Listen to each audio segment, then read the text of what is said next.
about regulations 79 and 83. Yeah. That there were no security features required on these forms? It is not a requirement of the law. It is not a requirement of the law? No. But did these forms have security features? Yes. So meaning, if they had, they all should have? Abundance of caution. Yeah. The commission, out of abundance of caution, are the ones who designed the security features. Okay. Yes. And my Lord, we have explanations. It's just that there wasn't enough time. Because when you scan a copy, you can actually lose some of the security features. But what I'm saying Mr. Mita, is that the forms 34... Yes. Before you move. Yes, my Lord. How do you explain Nyali in that form? And the serial number, or lack of it? Yes, there is no serial number, that's admitted. What does that mean? If I had time, I would take instructions. But if you go to the next column, my Lord, yes, it says it is signed by two agents, ODM and Jubilee. So that the next question, my Lord, why were the agents of ODM and Jubilee signing the form for Nyali? So they are signed. Is it reasonable to expect a party who has signed a form to come here and disown the form? Mr. Macharia. Yes, Your Ladyship. You're making the assumption that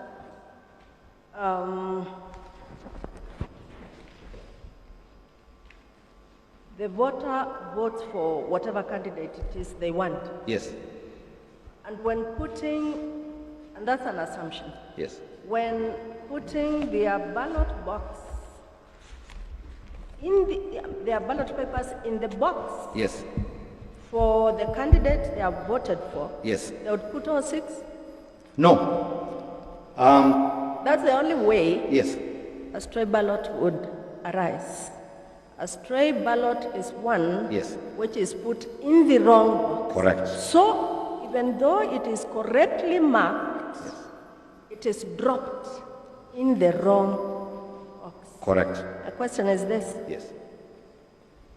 Where a candidate, where a voter collects the 6 ballots. Yes. Because the assumption is we will be given all 6. Yes, you're given all 6. And you want to vote for only one candidate. Yes. Where do the other 5 ballot papers go? It's a very simple question. That's what I answered, Your Ladyship. That the law, and I think the regulations actually make it quite clear, that even having been given the 6, and even with the color coding that the ballot boxes have, and the ballots themselves have, room is still created for what Your Ladyship correctly called the stray ballot, which is a correct ballot placed in the wrong box.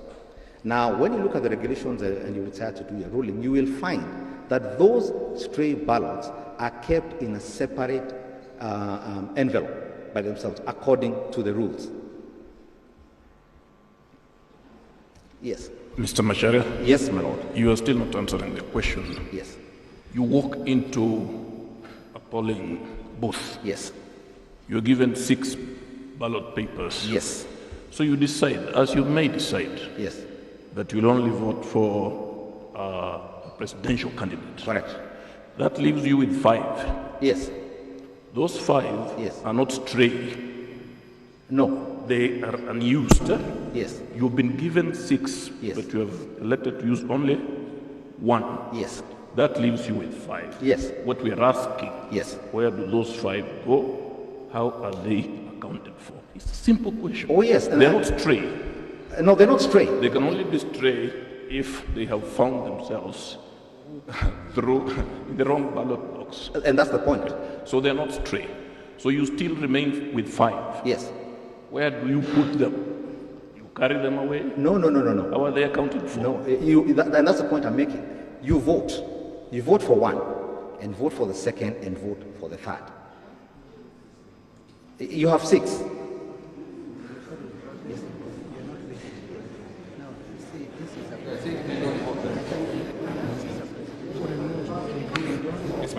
Please cut me along. There are these figures you said that were cast on the television screens. Yes, ma'am. What did you call them? They have been referred to in my client's responses as statistics. In my submissions, I refer to them as data. But my lord, what I want you to carry away from my submission is that those figures were not the result, and they did not form the result. What were they? My lords, I have explained that prior to the decision, and the phrase I used was surgery. Prior to the surgery that was carried out by the Court of Appeal on Section 39, 2 and 3 of the Elections Act, those figures were what were referred to as provisional results. And what used to happen with provisional results is that they were sent electronically as text messages. And my client would then transmit, or the presiding officers would then transmit either electronically or in hard copy they would transmit the physical Form 34A to the National Tally Center.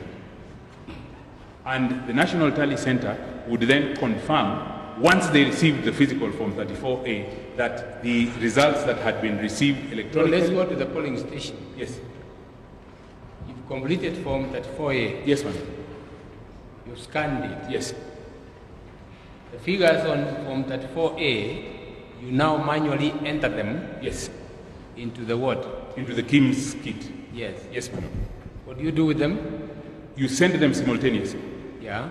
Send them simultaneously to the National Tally Center and to the Constituency Tally Center. Yeah.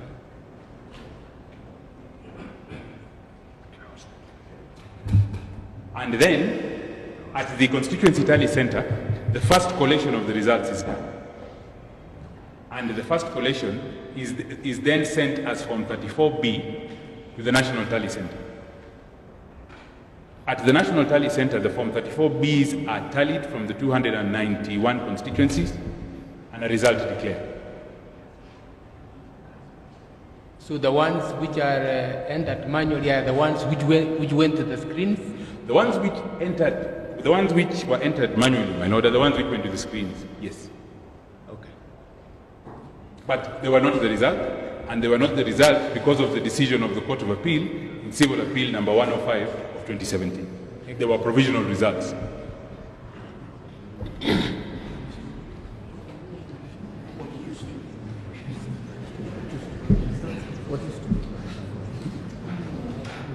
Sorry, what used to be, my lord, provisional results? There were no provisional results.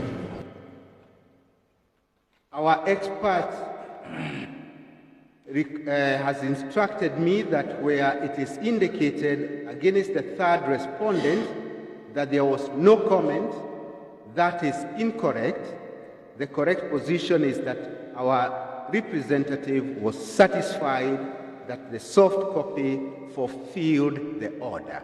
So as against the no comment, the correct position is that our representative was satisfied that a soft copy fulfilled the order. And equally at the bottom of that page, the same position was true, that our representative has signed against the schedule that the court, the registrar provided, that we were satisfied with the order. I turn to page 12. I was not allowed to put a document. Mr. Ngati is now giving evidence. Well, Mr. Ngati Malanufand is now giving evidence of what his experts have said, told him, and is not part of the report. I don't think he can be allowed to do that. Perhaps let me repeat. He can comment on it, but he cannot rebut the report on the basis of what he has been told, because that is not his duty as counsel, to give evidence. Let me repeat, maybe I wasn't clear to Malanet Senior. I say that there are annexures to this report. The annexure is a document that our representative has written, handwritten notes. It's not here. We have a report which you have been given by the court. And that annexure must be strange. which we don't have. No, We Senior don't Counsel. have it. Maybe the judge could indicate. Maybe there's something happening somewhere. Too suspicious. Finish off, Mr. Ngatia. Yes. I'll finish off, my lords, because I was coming to the conclusion at page 13. There's one point that I raised. You haven't responded to it. We agreed that this is not a dying declaration. Therefore, you should say something about its evidentiary strength. Yes. Thank you, my lord. I think this came against the background of very serious integrity questions or confidence questions that are being asked by the people of Kenya about the preparedness. And your lordship and my ladies will find that there are materials that were placed in our petition where the petitioner's political party or alliance raised several questions about the preparedness